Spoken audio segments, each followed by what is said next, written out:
WhatsApp, Facebook, Twitter ఏ information share చేసుకోవాలన్నా ఎప్పటికప్పుడు అందరితో టచ్లో ఉండాలన్నా ఇలాంటి సోషల్ సైట్లతో ఈజీగా పాసిబుల్ అవుతోంది.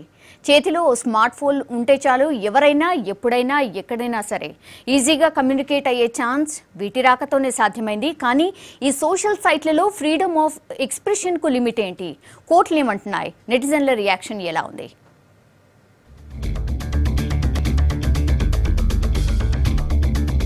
ఏజ్ తో సంబంధం లేదు, జనరేషన్ తో పని లేదు.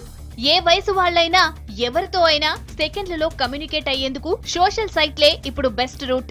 ఫేస్బుక్, ట్విట్టర్ రాకతో ఆన్లైన్ కు విపరీతంగా అడిక్ట్ అయిన నెటిజన్స్ ఇప్పుడు వాట్సాప్ యాప్ జపం చేస్తున్నారు.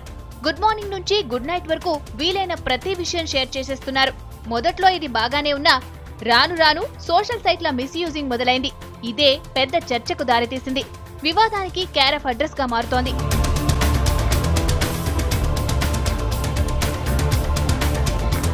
మనసుకు నచ్చింది షేర్ చేయడం, కావలసిన వారితో ఇన్ఫర్మేషన్ పంచుకోవాలనుకోవడం కరెక్టే. కానీ సోషల్ సైట్లే కదా అని ఇష్టమున్నట్టు వాడినా, లైకులు కొట్టినా సొసైటీలో అందరూ యాక్సెప్ట్ చేయరు. కొన్నాళ్ల క్రితం మహారాష్ట్రలో శివసేన చీఫ్ బాల్ ఠాక్రే చనిపోయినప్పుడు ముంబై బంద్ వద్దంటూ చేసిన పోస్టింగ్ కు 2 యువతులు లైక్ కొట్టి అరెస్ట్ అయ్యారు. అప్పటినుంచి ఫేస్బుక్, ట్విట్టర్, వాట్సాప్ లో ఏం పోస్ట్ చేస్తే ఏమవుతుందో అన్న కన్ఫ్యూజన్ అందరిలో మొదలైంది.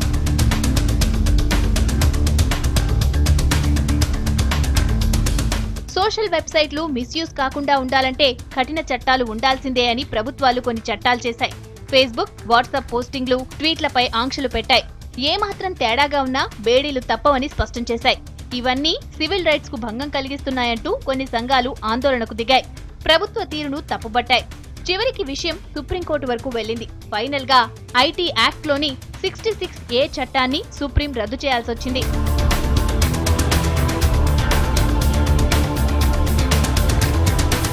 జనానికి ఇబ్బంది కలగకుండా ఉండాలంటే సోషల్ సైట్లను కంట్రోల్ చేయాల్సిందే అని ప్రభుత్వాలు అంటున్నాయి. కానీ ఆ కంట్రోల్ తో తమ ఇండిపెండెన్స్ డిస్టర్బ్ అవుతోందని నెటిజన్స్ అంటున్నారు.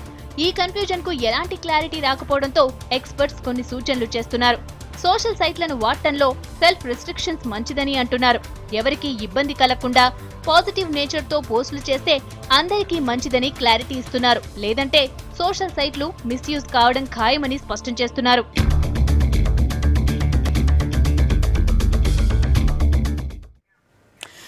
జస్ట్ స్మార్ట్ ఫోన్ కొనేయడం, ఆ తర్వాత యాప్స్ని ఈజీగా డౌన్లోడ్ చేసేసుకోవడం, ఆ తర్వాత షేరింగ్, చాటింగ్ ఇలా అన్నీ చేసేసుకోవడం. కానీ ఎప్పుడైనా ఫ్రీడమ్ ఆఫ్ ఎక్స్ప్రెషన్ వల్ల ఏమైనా ప్రాబ్లమ్స్ వస్తాయా లేదా అనేది మీకు ఎప్పుడైనా డౌట్ వచ్చిందా? రియల్లీ ఈ డౌట్ రావాలి. ఎందుకంటే ఫ్రీడమ్ ఒకవేళ ఎక్కువ ఫ్రీడమ్ ఇచ్చినా కూడా అది అనర్థాలకు దారితీస్తుంది అనేది బెస్ట్ ఎగ్జాంపుల్ ఏంటంటే స్మార్ట్ ఫోన్ కొనేయడం, యాప్స్ డౌన్లోడ్ చేయడం, షేరింగ్, చాటింగ్ ఈజీగా చేసేసుకోవడం. కానీ ఇది కరెక్ట్ కాదు అంటున్నారు. పాజిటివ్ ఉంది, నెగిటివ్ కూడా ఉంది. అయితే దీని గురించి మనకున్నటువంటి డౌట్స్ క్లారిఫై చేయడానికి మనతో పాటు Sai Sushant, cyber law expert and techno legal consultant మనతో పాటు స్టూడియోలో జాయిన్ అవుతున్నారు. హాయ్ అండి. హలో. యాక్చువల్లీ చాలా ఈజీగా ఇప్పుడు స్మార్ట్ ఫోన్లు కొనేస్తున్నారు, యాప్స్ డౌన్లోడ్ చేసేస్తున్నారు, షేరింగ్, చాటింగ్ ఇవన్నీ చేసేస్తున్నారు. నిజంగా ఫ్రీడమ్ ఆఫ్ ఎక్స్ప్రెషన్ అంటే మన ప్రైవసీ దాంట్లోనే ఉంటుందా లేదా అసలు? మేడం, బేసిక్గా ఇవాళ అందరూ అర్థం చేసుకోవాల్సింది ఏంటంటే సోషల్ మీడియా యాప్ కానీ లేకపోతే వాట్సాప్ని డౌన్లోడ్ చేసుకున్న వాళ్ళు కానీ వాళ్ళు ముఖ్యంగా ఏం చేస్తున్నారంటే ఈ టర్మ్స్ అండ్ కండిషన్స్ అనేది చదవట్లేదు డౌన్లోడ్ చేసుకునేటప్పుడు.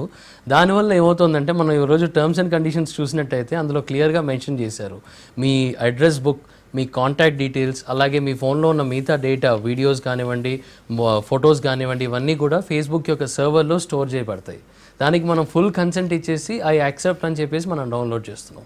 సో ఇలా డౌన్లోడ్ చేసిన తర్వాత కూడా ప్రైవసీ గురించి మాట్లాడడం అది కొంచెం ఎలా అనిపిస్తుంది అంటే కొంచెం డిఫికల్ట్ సినారియో అది. ఎందుకంటే మనం తెలుసో తెలియకుండానో రైట్ టు ప్రైవసీ అనే దాన్ని మనకు సరిగ్గా అర్థం కావట్లేదు. మనకి దీనివల్ల జరిగే ప్రాబ్లమ్స్ ఏమున్నాయి కూడా మనకి క్లారిటీగా మనకి అర్థం కావట్లేదు. మనం తెలుసో తెలియకుండానో ఐ యాక్సెప్ట్ అని చెప్పడం ద్వారా ఈ కంప్లీట్ ఏదైతే టర్మ్స్ అండ్ కండిషన్స్ వాళ్ళు రాశారో దానికి మనం యాక్సెప్టెన్స్ ఇచ్చేసాం.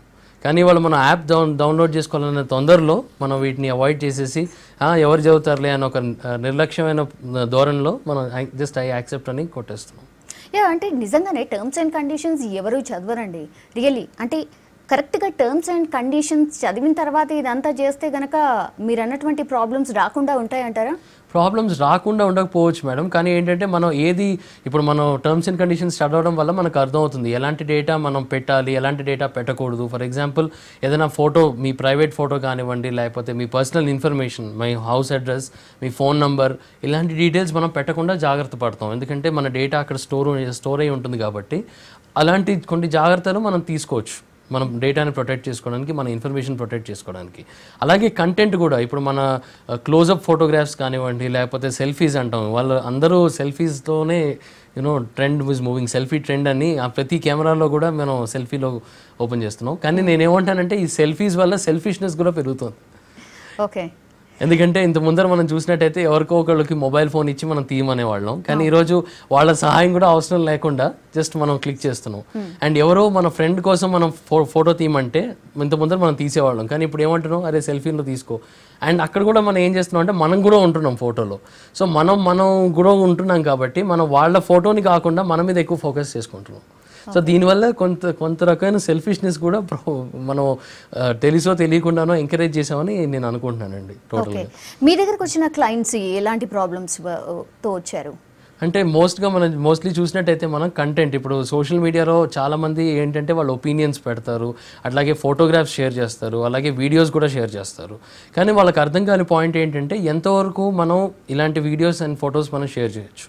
అంటే ఫర్ ఎగ్జాంపుల్ ఇప్పుడు చాలామంది మనం చూసినట్టయితే ఒక మ్యూజిక్ వీడియోని షేర్ చేస్తారు, ఒక పాట, ఒక సినిమా నుంచి షేర్ చేస్తారు. కానీ ఈరోజు మనం ఎవరికి అర్థం కాని ఫ్యాక్ట్ ఏంటంటే ఆ పాట ఏదైతే ఉందో దాన్ని మీరు డైరెక్ట్గా కొనట్లేదు. ఎవరైతే రిజిస్టర్డ్ సెల్లర్ ఉన్నాడో తన దగ్గర నుంచి కొనట్లేదు. ఈరోజు మనం చూసినట్టయితే ఎవ్వరు కూడా ఆడియో సీడీలని కానీ వీడియో సీడీలని కానీ ఎక్కువ కొనట్లేదు, బికాజ్ అంతా ఇంటర్నెట్ నుంచి డౌన్లోడ్ చేసుకుంటున్నారు. కానీ అందులో ఎంతవరకు ఆథరైజ్డ్ డౌన్లోడ్స్ ఉన్నాయనేది మనం అర్థం చేసుకోవాలి. ఒక సైట్కి వెళ్ళి డౌన్లోడ్ చేసుకునేటప్పుడు అది లీగలా కాదా అనేది మనం వెరిఫై చేసుకోవాలి. అలా వెరిఫై చేసుకోకుండా మనం ఏం చేస్తున్నాం అంటే అది షేర్ చేసుకుంటున్నాం. సో షేర్ చేయడం వల్ల ఏమవుతుందంటే తెలుసో తెలియకుండానో మీరు కూడా ఈ పైరసీ ఏదైతే ఉందో వాళ్ళు చేస్తున్నారో అలాంటి పైరసీ రిలేటెడ్ క్రైమ్స్లో కూడా భాగం అవుతున్నారు. అదొకటే కాదు, ఇప్పుడు సినిమా ప్రొడ్యూసర్లు కానివ్వండి, యాక్టర్స్ కానివ్వండి, లేకపోతే ఆ సినిమా ఒక సపోర్టర్ కానివ్వండి, ఎవరైనా కూడా మీ మీద లీగల్ యాక్షన్ తీసుకునే అవకాశం ఉంది. ఎందుకంటే ఇది కాపీ రైట్ అంటాం మనం. కాపీ రైట్ అంటే ఇది ఒక ఇంటలెక్చువల్ ప్రాపర్టీ. ఫిజికల్గా ఎలా అయితే మనం ప్రొటెక్ట్ చేసుకుంటున్నామో అలాగే ఈ ఎలక్ట్రానిక్ డేటాని మనం ప్రొటెక్ట్ చేసుకోవడానికి డిజిటల్ రైట్స్ అంటారు, దాన్ని ఇంటలెక్చువల్ ప్రాపర్టీ అని అంటారు. ఇది మనం చూడలేం కానీ మనకి ప్రొటెక్షన్ ఇస్తుంది. So copy right, trade mark, patent ఇలాంటివన్నీ కూడా ఇంటలెక్చువల్ ప్రాపర్టీలు ప్రధాన భాగం అవుతాయి. కానీ ఇవాళ మనం తెలుసో తెలియకుండా మీరు చాలా సందర్భాల్లో సినిమా థియేటర్కి వెళ్ళినా లేకపోతే DVD తెచ్చుకున్నా మీరు చూస్తారు, ఒక C రాసి దానిలో సర్కిల్ పెడతారు, కాపీ రైట్ అని సింబల్ అనమాట అది యాక్చువల్గా. సో మీరు DVDల మీద కూడా రాస్తారు కదా, మీరు ఇలాంటివి కమర్షియల్ యాక్టివిటీస్ కోసం దీన్ని వాడకూడదు, కాపీ చేయకూడదు, ఇక్కడ ప్లే చేయకూడదు, అక్కడ ప్లే చేయకూడదు అని రిస్ట్రిక్షన్స్ రాస్తారు. కానీ అదే రిస్ట్రిక్షన్స్ ఆన్లైన్లో కూడా వర్తిస్తాయని మనకు అవగాహన లేదు. సో మనం ఏం చేస్తున్నాం అంటే ఫిజికల్గా మనం CD కాపీ చేయట్లేదు, కానీ దాన్ని షేర్ చేసుకొని వేరే వాళ్ళతో షేర్ చేసుకుంటున్నాం. సో కాపీ రైటర్స్ ఎవరైతే ఉన్నారో వాళ్ళు లీగల్లీ ప్రొసీడ్ కావచ్చు, కానీ తెలియకుండానే అంటే వాళ్ళు అసలు ఏం పట్టించుకోవట్లేదు, రైట్? మీరు చెప్పే పాయింట్ అదేనా? యూజర్స్కి అవగాహన లేవడం వల్ల వాళ్ళు ఏంటంటే ఇలాంటి కాపీరైట్ వైలేషన్ అనేది చేస్తున్నారు. కానీ ఈరోజు కాపీరైట్ యాక్ట్ని చూస్తే 2012లో ఒక మేజర్ అమెండ్మెంట్ జరిగింది. సో దీని ద్వారా ఏంటంటే చాలా strict penalty and strict punishment కూడా ఇంక్లూడ్ చేశారు ఇలాంటి వైలేషన్ కోసం. సో అది ఎవరి దృష్టిలో లేదు కాబట్టి వాళ్ళు ఏమనుకుంటారంటే ఈరోజు నాకు ఈ పాట నచ్చింది కాబట్టి ఇది నేను ఫేస్బుక్లో షేర్ చేసుకుంటాను, కానీ దానిలో ఉన్న లీగల్ కాన్సిక్వెన్సెస్ గురించి వాళ్ళకి అవగాహన లేదు. సో అది ఎలా ఉంటుంది అంటే అందరూ ఎవరైనా సరే, ఇప్పుడు ప్రొడ్యూసరే అక్కర్లేదు, ఈవెన్ ఒక నార్మల్ యూజర్ లేకపోతే ఆ పర్టికులర్ సినిమాలో పనిచేసిన వాళ్ళే కానక్కర్లేదు, ఆ సినిమాని సపోర్ట్ చేసే వాళ్ళు ఎవరైనా కావచ్చు, వాళ్ళు కూడా మీ మీద లీగల్ యాక్షన్ తీసుకునే ఆస్కారం ఉంది. ఎందుకంటే ఇప్పుడు మనం చూసినట్టయితే ఈ లాలో కూడా ఒక చిన్న మార్పు చేశారు. మీరు రిజిస్టర్ చేసుకున్నా రిజిస్టర్ చేసుకోకపోయినా ఒకవేళ పబ్లిక్ దీన్ని రికగ్నైజ్ చేసి ఇది ఫలానా అని చెప్తే కూడా మనకు చాలు. సో అలాగే ఫొటోస్, సెలబ్రిటీ ఫోటోలు లేకపోతే మూవీ పోస్టర్స్ కూడా మనం ఇవాళ షేర్ చేస్తున్నాం చాలా మందితోటి తెలుసో తెలియకుండాను. అక్కడ కూడా ఏమైపోతుందంటే మనం ఆ ఫోటో తెలియకుండానే కాదు, అసలు తెలియకుండానే అండి, ఇది మాత్రం తెలియకుండానే చేస్తున్నాం. అసలు ఇన్ని ఉంటాయి అనేసి నిజంగా తెలియదు, ఎవరికీ తెలియదు. లేదు ఆ ఫోటో మీద కూడా సి అని రాసి ఉంటుంది కొన్ని సందర్భాల్లో, వాటర్ మార్క్ డిజిటల్ మార్క్ ఉంటుంది. అది మనకు కనిపిస్తున్నా చాలా మందికి పర్లేదులే మనం షేర్ చేయొచ్చు అని అనుకుంటారు. నేను ఇవాళ నా దగ్గరకు వచ్చిన సినారియోస్ లో ఈ సెలబ్రిటీ ఫొటోస్ ని కూడా డిస్ప్లే పిక్చర్స్ గా పెట్టుకుంటారండి మన దగ్గర వాళ్ళ అకౌంట్ లో. ఆ డిస్ప్లే పిక్చర్స్ గా పెట్టుకోవడం వల్ల ఏమవుతుందంటే 2 రకాల ఇబ్బందులు వస్తాయి. ఫస్ట్ ఆఫ్ ఆల్ ఏంటంటే దీనికి ఒక చట్టం ఉంది, ఇలాంటి ఆన్లైన్ మీడియంకి ఒక చట్టం ఉంది అని ఎవరికి అవగాహన లేదు. ఈరోజు మనం చూస్తే దీన్ని సైబర్ లా అంటారు. సో ఇది అంతా ఆన్లైన్ స్పేస్ కాబట్టి ఈ ఆన్లైన్ స్పేస్లో రూల్స్ అండ్ రెగ్యులేషన్స్ ఏదైతే మనకి ఇవ్వబడ్డాయో వాటిని సైబర్ లా అని మనం చెప్పొచ్చు, ఒక కామన్ మ్యాన్ వ్యూ నుంచి మాట్లాడితే. అలాగే ఇండియాలో మనం చూస్తే ఇన్ఫర్మేషన్ టెక్నాలజీ యాక్ట్ అనేది ఒకటి ఉంది. ఇదే ఇండియన్ సైబర్ లా అంటూ ఉంటాం. ఇది 2000 సంవత్సరంలో వచ్చింది. అలాగే దీనిలో మార్పు కూడా జరిగింది 2008లో. దీంతో పాటు ఏంటంటే వేరియస్ రూల్స్ అండ్ రెగ్యులేషన్స్ కూడా డిఫైన్ చేయబడ్డాయి. ఇప్పుడు మనం ప్రథమంగా చూస్తే ఐటీ రూల్స్ 2011 అది కూడా చాలా ఇంపార్టెంట్ రోల్ ప్లే చేస్తుంది ఇలాంటి సినారియోల్లో. సో చాలా మందికి తెలియక ఏం చేస్తారంటే ఇలాంటి డిస్ప్లే పిక్చర్స్ షేర్ చేసుకొని ఫొటోస్ డిస్ప్లే పిక్చర్గా పెట్టుకోవడం వల్ల ఐడెంటిటీ థెఫ్ట్ అంటారు. అంటే అది ఎలాంటి ఇంప్రెషన్ ఇస్తుందంటే మీరు వాళ్ళ యొక్క ఐడెంటిటీని, వాళ్ళ ఒక యూనిక్ ఫీచర్, ఫోటో అనేది వాళ్ళ యూనిక్ ఫీచర్ కాబట్టి వాళ్ళ పర్సనాలిటీని మనం కాపీ చేసి మన దానిలో పెట్టుకుంటున్నాం. సో అంటే కొంతమంది గ్రూప్స్లో కూడా ఉంటారు కదండి, సో అలాంటి వాళ్ళు కూడా షేర్ చేస్తే వాళ్ళు అంటే ఎవరు వస్తారు లా కిందికి, ఎవరి మీదకి వెళ్తుంది అది? యాక్చువల్గా గ్రూప్స్లో కూడా ఇవాళ మనం చూసినట్టయితే ఇలాంటి ఏదైనా కంటెంట్ నార్మల్గా గ్రూప్ని మానిటర్ చేయడానికి ఒక మోడరేటర్ ఉంటాడు, లేకపోతే ఒక గ్రూప్ అడ్మిన్ ఉంటాడు. తను ఏంటంటే ఆ పోస్ట్లో అక్కడ పోస్ట్ చేసే డేటా అంతా కంట్రోల్ చేస్తాడు. నార్మల్గా అతనే అందరికి ఇన్విటేషన్స్ పంపించడం ఇలాంటివి చేస్తాడు. అలా ఏ ఒక్క మెంబర్ కూడా ఇలాంటి ఫోటోని షేర్ చేసినట్టయితే మొత్తం అందరికీ గ్రూప్లో ఉన్న అందరికీ వెళ్ళిపోతుంది కాబట్టి అందరూ కూడా రెస్పాన్సిబుల్ అవుతారు. ఎందుకంటే ఈ యాక్ట్ ప్రకారం ఏంటంటే మనం పబ్లిషింగ్ అంటాం. నార్మల్గా ఏంటంటే ఫిజికల్ వరల్డ్లో నేను పబ్లిష్ చేయాలంటే ఐదర్ నేను ఒక పాంఫ్లెట్ కానివ్వండి లేకపోతే ఒక పోస్టర్ కానివ్వండి పెట్టాలి. కానీ ఇక్కడ ఏంటంటే నా మొబైల్లో కానివ్వండి నా కంప్యూటర్లో కూడా ఈ పిక్చర్ డిస్ప్లే అయిపోతుంది కాబట్టి that is equal to publishing. So చాలా మందికి అవగాహన లేదు. మనం కొట్టంగానే ఇవాళ ఒక షేర్ చేసుకున్నాం అనుకోండి ఇలాంటి ఫోటో అందరికీ వెళ్ళిపోతుంది. సో అందరు మొబైల్స్ నుంచి అందరి అకౌంట్స్ నుంచి ఫోటో యాక్సెసిబుల్ అవుతుంది. సో తెలుసో తెలియకుండానో వాళ్ళు ఏం చేస్తున్నారంటే ఇలాంటి క్రైమ్లో భాగం అవుతున్నారు. ఓకే, సైబర్ లా ఏం చెప్తోంది అసలు మెయిన్గా మనం చూసినట్టయితే ఈ లా సైబర్ లా ఏదైతే ఉందో దాన్ని మెయిన్గా ఏంటంటే చాలామంది ఇవాళ దాన్ని ఓన్లీ ఒక క్రైమ్స్ని పనిష్ చేయడానికి మాత్రమే వాడుతున్నారు. కానీ ముఖ్యంగా మనం చూసినట్టయితే ఈ యాక్ట్ ఒక ఉద్దేశం ఏంటంటే ఎలాంటి ట్రాన్సాక్షన్స్ మీరు చేసినా, ఇవాళ మనం గవర్నమెంట్లో ఈ గవర్నెన్స్ గురించి మాట్లాడుకుంటున్నాం, అలాగే ఈ కామర్స్ గురించి మాట్లాడుతున్నాం, అంతా మన బిజినెస్ కూడా ఆన్లైన్ బిజినెస్ అయిపోయింది, వెబ్సైట్స్ గురించి మాట్లాడుతున్నాం. వీటన్నిటికీ లీగల్గా రికగ్నిషన్ ప్రొవైడ్ చేయడానికి ఈ యాక్ట్ వచ్చింది. అలాగే వీటితో పాటు ఏంటంటే కొన్ని క్రైమ్స్ అనేవి డిఫైన్ చేశారు, దానికి కూడా పనిష్మెంట్స్ ఇచ్చారు. సో ఈ లా ఏంటంటే మిగతా అన్ని లాస్లో కూడా అమెండ్మెంట్ చేసింది. ఇప్పుడు ఐపీసీ తీసుకుంటే అక్కడ మార్చింది, మీరు బ్యాంకింగ్ లా తీసుకుంటే బ్యాంకింగ్ లాలో కూడా అమెండ్మెంట్ జరిగింది. ఇంత ముందర నెఫ్ట్ ట్రాన్స్ఫర్, మీరు ఈ ఫండ్ ట్రాన్స్ఫర్ చేసుకోవాలంటే ఇంత ముందర మనకి చాలా కష్టాలు ఉండేవి, అది లీగల్గా కాదా అని. ఇలాంటి అన్నిటికీ కూడా ఇవాళ మొబైల్లో కూర్చొని మనం ఒక యాప్ ద్వారా మనం మనీ ట్రాన్స్ఫర్ చేస్తున్నాం. దీన్ని కూడా లీగల్గా రికగ్నిషన్ ఇచ్చింది మన ఐటీ యాక్ట్. అలాగే ఇవాళ ఐటీ రూల్స్ కూడా 2011 కూడా అందులో కూడా ఏంటంటే ఎలాంటి మెజర్స్ తీసుకోవాలి మనం ఆన్లైన్ బిజినెస్ చేసేటప్పుడు ఏమేమి పాలసీస్ ఉన్నాయో ఇవ్వబడ్డాయి ఇందులో. కానీ ఈరోజు మనం అర్థం చేసుకోవాల్సింది ఏంటంటే ఒక సింపుల్గా ఒక లేమన్ భాషలో చెప్పాలంటే సైబర్ లా ఏంటంటే it is a combination of all loss అనమాట. సివిల్ అవ్వచ్చు, క్రిమినల్ అవ్వచ్చు, బ్యాంకింగ్ అవ్వచ్చు. ఒక చిన్న యాడ్ చేస్తే అన్ని లాస్కి అదే సైబర్ లా అవుతుందండి, కామన్ మ్యాన్ నుంచి ఆలోచిస్తే. ఓకే, సపోజ్ ఒక పోస్ట్ ఉందండి, దాన్ని ఒకవేళ ఈ పోస్ట్ అంటే నచ్చలేదు, ఈ పోస్ట్ కామెంట్ నచ్చలేదు అని చెప్పేసి కంప్లైంట్ ఇవ్వచ్చా? ఒకవేళ ఇవ్వకపోయినా సరే సుమోటోగా ఏమైనా స్వీకరిస్తారా? అట్లా కూడా ఏమన్నా ఉంటుందా? యాక్చువల్లీ ఫేస్బుక్ టర్మ్స్ లో క్లియర్ గా మెన్షన్ చేయబడ్డాయి. ఇలాంటి రిపోర్ట్ అబ్యూస్ అని ఒక ఆప్షన్ ఉంటుంది. మనం ఇమీడియట్ గా అది రిపోర్ట్ అబ్యూస్ చేసి వాళ్ళకి నోటిఫై చేసి ఈ కంటెంట్ యాక్చువల్ గా లీగల్ గా లేదు, లేకపోతే ఈ కంటెంట్ ఎవరు మనోభావాల్లో దెబ్బతీస్తుంది, లేకపోతే నాకు ఇష్టం లేదు, అబ్యూజివ్ లాంగ్వేజ్ ఉంది అని మనం ఏదైతే రీజన్ మనం అనుకుంటున్నామో ఆ పోస్ట్ నచ్చకపోవడానికి కారణం ఏదైతే ఉందో అది వాళ్ళకి మెన్షన్ చేసి రిపోర్ట్ అబ్యూస్ అని కొడితే మనం కొంతవరకు ఇలాంటి ప్రాబ్లమ్స్ని వాళ్ళకి ఫేస్బుక్కి రిపోర్ట్ చేయాలి. సో మీరు ఇంకోటి ఏంటంటే సుమోటోగా మనం ఇంకోటి ఏం చేయొచ్చు అంటే మనం ఇప్పుడు ఎవరైనా మన గురించి చెడుగా రాసినా లేకపోతే మన మనోభావాలు దెబ్బతీసినా ఇమీడియట్గా మీరు సైబర్ సెల్ అనేది ఒకటి ఉందండి మన దగ్గర. ఎలా అయితే రెగ్యులర్గా మన పోలీస్ స్టేషన్ ఉందో అలాగే సైబర్ పోలీస్ స్టేషన్స్ అవి కూడా ఉన్నాయి. ఈరోజు మనం చూసినట్టయితే. సో సెంట్రల్ క్రైమ్ స్టేషన్ ఎక్కడైతే లక్డీ కాపూర్లో ఉందో ఇక్కడ సైబర్ క్రైమ్ పోలీస్ డిపార్ట్మెంట్ అని ఒక సపరేట్ డిపార్ట్మెంట్ ఉంది. ఆ డిపార్ట్మెంట్కి మనం ఆన్లైన్ ద్వారా కానీ లేకపోతే ఫిజికల్గా వెళ్ళి ఈ యొక్క ప్రాబ్లం చెప్పి దాన్ని కాపీ ప్రింట్అవుట్ తీసి ఆ కామెంట్ది వాళ్ళకి ఇచ్చినట్టయితే వాళ్ళు లీగల్ యాక్షన్ తీసుకుంటారు ఎవరైతే రాశారో దీని మీద. So it takes normally about 60 days అనమాట, బికాజ్ ఈ ప్రాసెస్ అంతా కంప్లీట్ కావడానికి. ఇక్కడ మేజర్గా ఒక ఫ్లా ఏంటంటే ఈ ఫేస్బుక్ కానివ్వండి సోషల్ మీడియా వెబ్సైట్స్ అందరి సర్వర్స్ ఇండియాలో లొకేటెడ్గా లేవు, అవి అవుట్ సైడ్ ద కంట్రీ ఉన్నాయి. సో మనం డిలీషన్ కోసం రిక్వెస్ట్ పెట్టుకున్నా వాళ్ళు ఏంటంటే ఒక ప్రయారిటీ బేసిస్ మీద మనల్ని పెడతారు ఎంత సీరియస్గా ఉంది ఇష్యూ అని. సో నార్మల్గా అయితే ఒక 3 years నుంచి 5 years దాకా ఇంప్రిజన్మెంట్, అలాగే కొన్ని సందర్భాల్లో ఏంటంటే లైఫ్ ఇంప్రిజన్మెంట్ కూడా జరుగుతుందండి.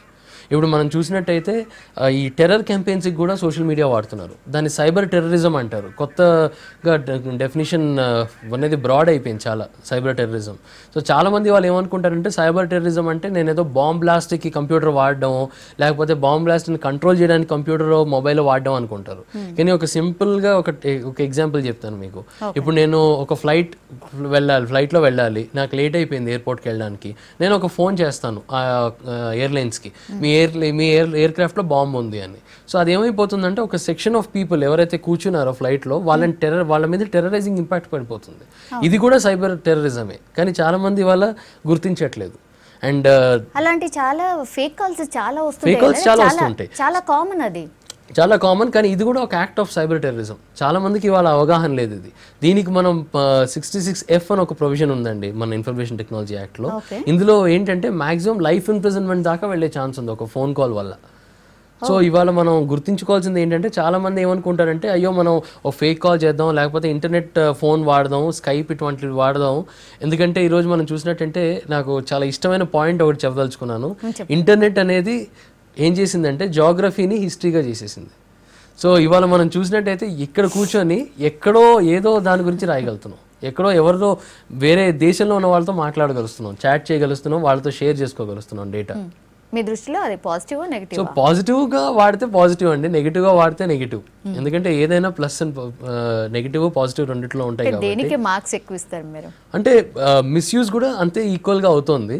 సో నేనేమంటానంటే ఈ మీడియంని వాడిన దానివల్ల చాలా ఇంపార్టెంట్ రిజల్ట్స్ కూడా చూసాం మనం. చాలా ఈవెన్ మన చాలా పాజిటివ్ రిజల్ట్స్ చూసాం.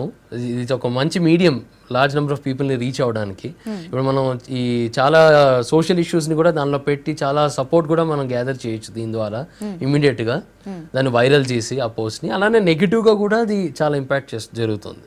పాజిటివ్ ఎంత ఉందో నెగిటివ్ కూడా అంతే ఉంది. బట్ స్టిల్ నేను అందరినీ ఎంకరేజ్ చేస్తాను వాడడానికి, ఎందుకంటే మనం ఈరోజు డిజిటల్ ఇండియా అని ముందరికి వెళ్తున్నాం కాబట్టి. సో అందరినీ ఈ ప్లాట్ఫామ్ ఉపయోగించుకోమని నేను ఎంకరేజ్ చేస్తాను. కానీ ఇంకో నెగిటివ్ ఫ్యాక్ట్ ఏముందంటే సోషల్ మీడియాలో లేని వాళ్ళు కూడా ఈరోజు వాళ్ళకు చిన్న సజెషన్ ఇద్దాం అనుకుంటున్నాను.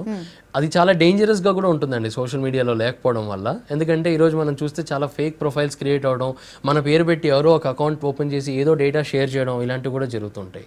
సో దీనికోసం అని ఏముందంటే సోషల్ మీడియా సెర్చ్ ఇంజిన్ అని ఉంటుంది. ఎలా అయితే మన గూగుల్ ఇలాంటివి సెర్చ్ ఇంజిన్స్ ఉన్నాయో అలాగే ఈ సోషల్ మీడియాకి ఫేస్బుక్ సెర్చ్ ఇంజిన్ అని ఉంది. ఈ సెర్చ్ ఇంజిన్లో మన పేరు వారానికి ఒకసారి మనం చెక్ చేస్తే ఎవరన్నా మన డీటెయిల్స్ ఏమన్నా మన గురించి ఏమైనా డేటా పెట్టారా, ఏం లేదు అనేది కూడా దీంట్లో డిస్ప్లే అవుతుంది. అలాగే మనం ఇంకోటి ఏంటంటే ఏ డేటా మనం పోస్ట్ చేసినా షేర్ చేసుకున్నా అది ఇంటర్నెట్లో అది ఎప్పటికీ అలాగే ఉండిపోతుందండి. చాలామందికి తెలియదు.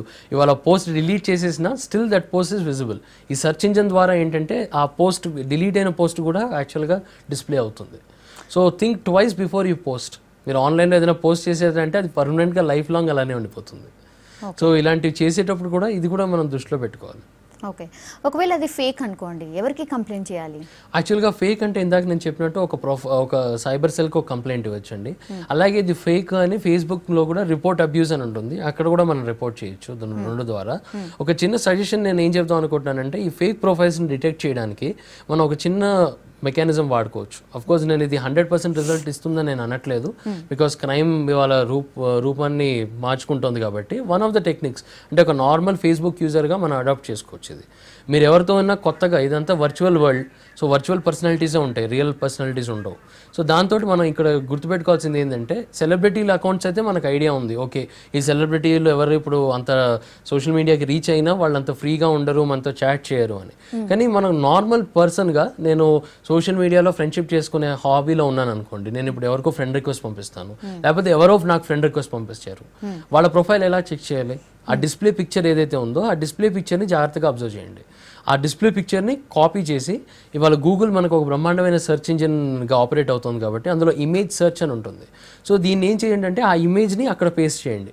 అక్కడ పేస్ట్ చేస్తే ఆ ఇమేజ్లో ఎవరైతే పర్సన్ ఉన్నారో ఆ డీటెయిల్స్ మొత్తం ఆ ఇమేజ్ ఎక్కడెక్కడ వాడారో అవన్నీ డిస్ప్లే అవుతాయి.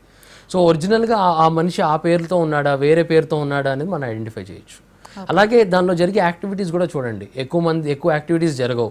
ఎప్పుడో ఒక 4-5 నెలలకు ఒకసారి ఏదో ఒక పోస్ట్ చేస్తారు, రెగ్యులర్గా ఎవరు యాక్టివిటీస్ చేయరు. సో ఈ రెండు ద్వారా ఏంటంటే ఒక ప్రొఫైల్ని ఫేకా కాదని చెక్ చేసుకోవచ్చు. చాలా సందర్భాలు ఏమవుతుందంటే ఈ call girls mostly out side the country call girls photos పెడతారు ఇండియన్ పేర్లు వాడి. సో మనం ఏంటంటే ఆ మనిషిని చూడడం కాబట్టి ఆ ఫోటో లేడీస్ ఎక్కువగా టార్గెట్ అవుతున్నారు ఇందులో. ఆ ఫోటో పెట్టి ఇలా చేస్తున్నారు కాబట్టి మనకి ఐడెంటిఫికేషన్ అనేది చాలా డిఫికల్ట్ అయిపోతుంది. So this is one method of checking అనమాట. ఈ ఫేక్ ప్రొఫైల్స్ క్రియేట్ చేయడం కూడా యాక్చువల్గా చట్టరీత్యా నేను. ఓకే ఓకే సపోజ్ వాట్సాప్లో మనం ఏదో షేర్ చేసుకున్నాం లేదంటే ఏదో పంపించాం, ఆ తర్వాత డిలీట్ చేసేసాం, అయినా సరే అది అలాగే ఉంటుందా? ఇందాక నేను అన్నట్టు ఆ సెర్చ్ ఇంజిన్ అలాగే ఉంటుంది content. So right to be forgotten అని ఒక రైట్ ఉంది, కానీ అది ఎంతవరకు మనం ఎన్ఫోర్స్ చేయగలుగుతాం అనేది గ్రేట్ క్వశ్చన్. సో అలాగే నేను వాట్సాప్లో గురించి మాట్లాడినప్పుడు ఏంటంటే నేను ఒక చిన్న ఎగ్జాంపుల్ చెప్దాం అనుకుంటున్నాను ఇక్కడ. వాట్సాప్ అండ్ ఫేస్బుక్ గురించి యాక్చువల్గా నా దగ్గరికి ఒక సినారియో వచ్చిందండి. ఒక కాలేజ్ స్టూడెంట్ తను ఒక కాలేజ్ నుంచి ఇంటర్న్షిప్ చేయడానికి ఒక కంపెనీకి వెళ్ళాడు. అది ఒక పెద్ద మల్టీనేషనల్ కంపెనీ. సో అక్కడ 1 month ఇంటర్న్షిప్ చేస్తున్నాడు ఆ అబ్బాయికి ఇంటర్న్షిప్ వచ్చింది కాబట్టి తను ఏం చేశాడంటే first day of the internship తను ఎక్కడైతే కూర్చుంటున్నాడో ఆ డెస్క్ దగ్గర నుంచి ఫోటో తీసుకొని సెల్ఫీ ఫేస్బుక్లో అప్లోడ్ చేశాడు. అట్లాగే తను చాలా ఎక్సైటెడ్గా ఉన్నాను కాబట్టి నేను ఈ కంపెనీలో పనిచేస్తున్నాను అని ఫుల్ డీటెయిల్స్ రాశాడు. సో కింద ఇంకెవరో కూడా ఏదో ఒక డిఫమేటరీ కంటెంట్ రాశారు, ఈ అబ్బాయి దాన్ని లైక్ చేశాడు. వెంటనే ఈ ఎంఎన్సీ ఏం చేసిందంటే, పెద్ద కంపెనీ ఏం చేసిందంటే ఇమీడియట్గా కాలేజీకి లెటర్ రాసింది. ఏమనంటే ఇలాంటి మీ స్టూడెంట్ వైలేషన్ చేశాడు మా సెక్యూరిటీని, మా టర్మ్స్ని, అలాగే సైబర్ లా వైలేషన్ కూడా జరిగింది ఇక్కడ, మా ప్రైవసీ. ఎందుకంటే ఆ ఫోటో జూమ్ చేస్తే తను ఏదైతే కంప్యూటర్ పక్కన కూర్చొని తను సెల్ఫీ తీసుకున్నాడో ఆ కంటెంట్ మొత్తం విజిబుల్గా ఉంది. అలాగే వెనకాల ఉన్న కెమెరా ఎక్కడెక్కడ అయితే డీటెయిల్స్ ఉన్నాయో అవి కూడా విజిబుల్గా ఉన్నాయి. సో ఇలాగ ఇమ్మీడియట్గా లీగల్ రిప్లై ఇవ్వమని కాలేజీని కూడా పార్టీగా చేశారు. మీరు ఇలాంటివి కనుక మాకు స్టర్న్ యాక్షన్ తీసుకోకపోతే మీ మీద కూడా కేసు వేసే అవకాశం ఉంది అని చెప్పారు. సో ఇవాళ చాలా కాలేజెస్ కూడా నేను ఏం చెప్పదలుచుకున్నానంటే కాలేజెస్ కూడా ఒకసారి చెక్ చేయండి ఇలాంటివి ఏమైనా జరుగుతున్నాయా ఏంటి అనేది. అలాగే కన్ఫెషన్ పేజెస్ ఇప్పుడు కొంతవరకు తగ్గుండొచ్చు. ఇంత ముందర కూడా ఈ కన్ఫెషన్ పేజెస్ పేరు మీద చాలామంది కాలేజెస్లోనే కాదు ఈవెన్ పెద్ద పెద్ద కంపెనీల్లో కూడా కన్ఫెషన్ పేజెస్ క్రియేట్ చేసి చాలా డిస్కషన్స్, చాలా ఇన్ఫర్మేషన్, వీడియోస్, పోస్ట్స్ షేర్ చేసి లైక్ చేస్తూ ఉంటారు. ఇవి కూడా చాలా లీగల్ కాన్సిక్వెన్సెస్కి దారితీస్తాయి. అవి కూడా మనకు అవగాహన లేకపోవడం వల్ల ఇలాంటివి జరిగే ఆస్కారం ఉంది. లాస్ట్లీ ఇంకో 1 minute ఉందండి, కన్క్లూజన్గా మీరు ఏం చెప్పదలుచుకున్నారు? ఏమండి కన్క్లూజన్గా నేను ఏం చెప్పదలుచుకున్నానంటే సోషల్ మీడియా అనేది చాలా మంచి మీడియా, కానీ ఎక్కడైతే పాజిటివ్ ఉంది నెగిటివ్ ఉంది. అది జస్ట్ ఎలా చెప్పదలుచుకున్నానంటే ఒక కత్తి తీసుకోండి, మీరు కత్తితో మనం వెజిటబుల్స్ కట్ చేయొచ్చు, అలానే పీకలు కూడా కట్ చేయొచ్చు. కాకపోతే ఏంటంటే ఎలా వాడాలి ఎలా వాడకూడదు అనే అవగాహన ఉండి మనం కత్తి వాడితే బ్రహ్మాండంగా జరగచ్చు. సో కత్తి కలం గొప్పది అని కలంతో కూడా ఇప్పుడు అదే పరిస్థితి వాళ్ళు మనం చూసినట్టయితే. సో అందరికీ నేను చెప్పేది ఏంటంటే ఈ మెజర్స్ కూడా అడాప్ట్ చేసుకొని ఇంకా సెక్యూర్డ్ ఫేస్బుక్ లేకపోతే సోషల్ మీడియాని ఎంజాయ్ చేస్తే మనం టెక్నికల్గా లీగల్గా 2 రకాల అవేర్నెస్ ఉండడం వల్ల మనం ఎటువంటి క్రైమ్ని డైరెక్ట్గా కానీ ఇండైరెక్ట్గా కానీ మనం కమిట్ చేయకుండా దానిలో భాగస్వామ్యం పొందకుండా మనం ఉండొచ్చు. థ్యాంక్ యూ సో మచ్ అండి సుశాంత్ గారు. Thank you madam, thank you very much. అది సోషల్ మీడియాని వాడండి కానీ జాగ్రత్తగా వాడండి. This was the positive note. So this was the special discussion. Stay tuned.